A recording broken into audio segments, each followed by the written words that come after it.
Business ಮತ್ತು ಸಮಾಜ ಸೇವಾ ಕ್ಷೇತ್ರದ ಸಾಧಕರು ಶ್ರೀ ರವಿ ಎಸ್ ಪೂಜಾರಿ, ಸಂಸ್ಥಾಪಕರು RSP ಗ್ರೂಪ್, ಅಥಣಿ ತಾಲೂಕು, ಬೆಳಗಾವಿ.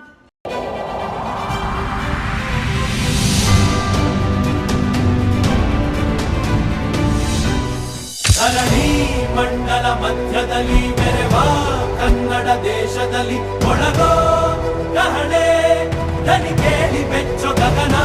ಬೆಳಗಾವಿ ಜಿಲ್ಲೆ ಅಥಣಿ ತಾಲೂಕಿನ ಏಕನತ್ತಿ ಕೋಡಿ ಗ್ರಾಮದ ರವಿ ಪೂಜಾರಿ ಸಮಾಜ ಸೇವಕರು ಹಾಗೂ ಯಶಸ್ವಿ ಉದ್ಯಮಿಯೂ ಆಗಿದ್ದಾರೆ.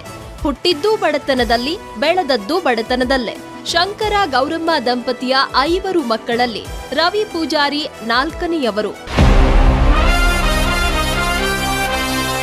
ಇವರ ತಂದೆ ತಾಯಿ ಬೇರೆಯವರ ಜಮೀನು ಉಳುಮೆ ಮಾಡಿ ಮಕ್ಕಳನ್ನ ಸಲಹುತ್ತಿದ್ರು.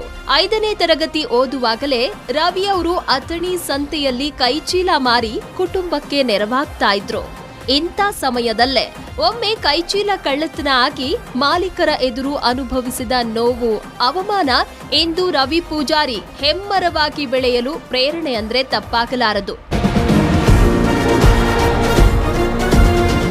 STD ಬೂತ್ನಲ್ಲಿ ಕೆಲಸ, ಡ್ರೈವರ್ ಕೆಲಸ ಮಾಡ್ತಾ ಅಥಣಿಯಲ್ಲಿ ಕಂಪ್ಯೂಟರ್ ಎಜುಕೇಷನ್ ಸೆಂಟರ್ ಆರಂಭಿಸಿದ್ರು.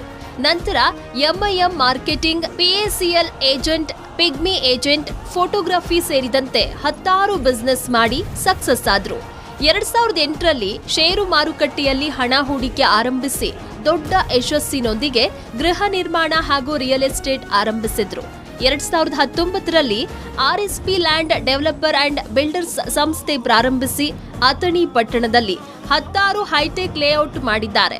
ಹಲವು ಯಶಸ್ವಿ ಬಿಸಿನೆಸ್ ಜೊತೆಗೆ ನಿರ್ಗತಿಕರಿಗೆ ಊಟದ ವ್ಯವಸ್ಥೆ, ರೋಗಿಗಳಿಗೆ ನೆರವು, ಬಡ ವಿದ್ಯಾರ್ಥಿಗಳಿಗೆ ನೆರವು ನೀಡುತ್ತಾ ಸಮಾಜ ಸೇವಾ ಕಾರ್ಯಗಳಲ್ಲೂ ಸಕ್ರಿಯರಾಗಿದ್ದಾರೆ ರವಿ ಪೂಜಾರಿ.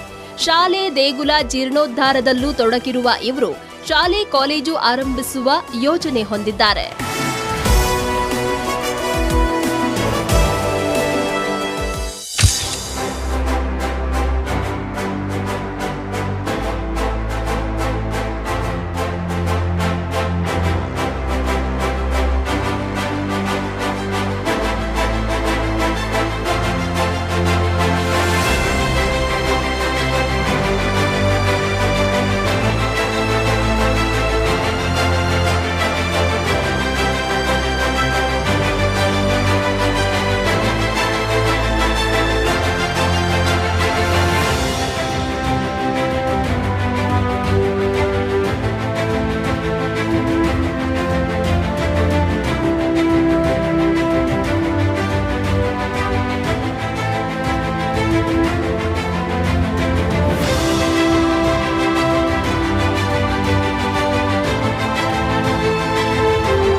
ವಿಶೇಷವಾಗಿ ಕನ್ನಡಪರಮ ಮತ್ತು ಸುವರ್ಣ ಏಷ್ಯಾನೆಟ್ ಸುದ್ದಿವಾಹಿನಿಯು ಇವತ್ತು ನಮಗೆ ದೂರದ ದೇಶದ ವಿಯೆಟ್ನಾಮಲ್ಲಿ ಕೊಟ್ಟಿರ್ತಕ್ಕಂಥ ಇಂಟರ್ನ್ಯಾಷನಲ್ ಅವಾರ್ಡನ್ನು ಭಾಳ ಅದ್ಭುತ ಮತ್ತು ವಿಶೇಷವಾಗಿರ್ತಕ್ಕಂಥ ಕಾಳಜಿಯನ್ನು ವಹಿಸಿ ಕೊಟ್ಟಿದ್ದಾರೆ. ಅದನ್ನು ತುಂಬ ಹೃದಯದಿಂದ ಸ್ವೀಕಾರ ಮಾಡಿ, ನಾನು ಉತ್ತರ ಕರ್ನಾಟಕದ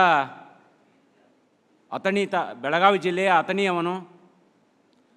ಗಡಿ ಭಾಗದಲ್ಲಿ ಕೂಡ ನಮ್ಮನ್ನು ಗುರುತಿಸಿ ಏನು ಪ್ರಶಸ್ತಿಯನ್ನು ಕೊಟ್ಟಾರೆ, ನಾನು ಸುವರ್ಣ ನ್ಯೂಸ್ ಚಾನಲ್ಗೆ ಮತ್ತು ಕನ್ನಡಪ್ರಭಕ್ಕೆ ಆಭಾರಿಯಾಗಿದ್ದೇನೆ.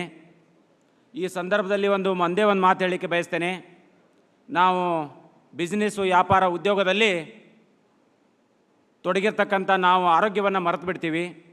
ಸುಮಾರು ವರ್ಷಗಳ ಕಾಲ ಉದ್ಯೋಗವನ್ನು ಮಾಡ್ತಾ ಹೋರಾಟಗಳನ್ನು ಮಾಡ್ತಾ ಬಂದಿರತಕ್ಕಂಥ ನನಗೆ ಅನುಭವ ಆಗಿರ್ತಕ್ಕಂಥದ್ದು ಈ ಆಧ್ಯಾತ್ಮಿಕ ಕ್ಷೇತ್ರದಲ್ಲಿ ಕೂಡ ಏನಾದರೂ ಸಾಧನೆ ಮಾಡಬೇಕಂತ ಅನಿಸಿತ್ತು. ಅದರಿಂದ ನಾನು ಕಂಡುಕೊಂಡಿರೋದು ಈಗ 41 ವರ್ಷದಲ್ಲಿ ಇರ್ತಕ್ಕಂಥವು ನನಗೆ ಒಂದು ವಿಶೇಷವಾಗಿರ್ತಕ್ಕಂಥ ಅನುಭವ ಏನಪ್ಪ ಅಂತಂದರೆ, ಯಾವುದೇ ಗುಳಿಗೆ ಮೆಡಿಸಿನ್ ಇಲ್ಲದೆ ನಾವು ಜ್ಞಾನ ಯೋಗ ಪ್ರಾಣಾಯಾಮ ಮಾಡಿದರೆ ನಾವು ಈ ಉದ್ಯೋಗದ ಜೊತೆಗೆ ಆರೋಗ್ಯವಂತರಾಗಿರಬಹುದು ಅನ್ನುವಂಥ ಮಾತನ್ನು ಈ ಸಂದರ್ಭದಲ್ಲಿ ನಾನು ಹೇಳಲಿಕ್ಕೆ ಬಯಸ್ತೇನೆ. ಜೊತೆಗೆ ತಾವೆಲ್ಲರೂ ಈ ಒಂದು ವಿಶೇಷವಾಗಿರ್ತಕ್ಕಂಥ ಕಾರ್ಯಕ್ರಮದಲ್ಲಿ ಸುಮಾರು 4 ದಿನಗಳ ಕಾಲ ತಮ್ಮ ಜೊತೆ ಇದ್ದು ವಿಶೇಷವಾಗಿರ್ತಕ್ಕಂಥ ದಿನ ಇವತ್ತು ಕಾರ್ಯಕ್ರಮವನ್ನು ಅವಾರ್ಡವನ್ನು ತೆಗೆದುಕೊಂಡು ತಮ್ಮೆಲ್ಲರ ಜೊತೆಗೆ ಈ ಪ್ರೀತಿ ವಿಶ್ವಾಸವನ್ನು ಹಂಚಿಕೊಂಡು ಮರಳಿ ನಮ್ಮ ದೇಶಕ್ಕೆ ಹೋಗಿರೋದು ನನಗೆ ಒಂದು ಹೆಮ್ಮೆಯ ವಿಷಯ ಅನ್ನುವಂಥ ಮಾತನ್ನು ಹೇಳಿ ತಮಗೆಲ್ಲರೂ ವಂದಿಸಿ ನನ್ನ 2 ಮಾತು ಮುಗಿಸ್ತೀನಿ. ಜೈ ಹಿಂದ್, ಜೈ ಕರ್ನಾಟಕ.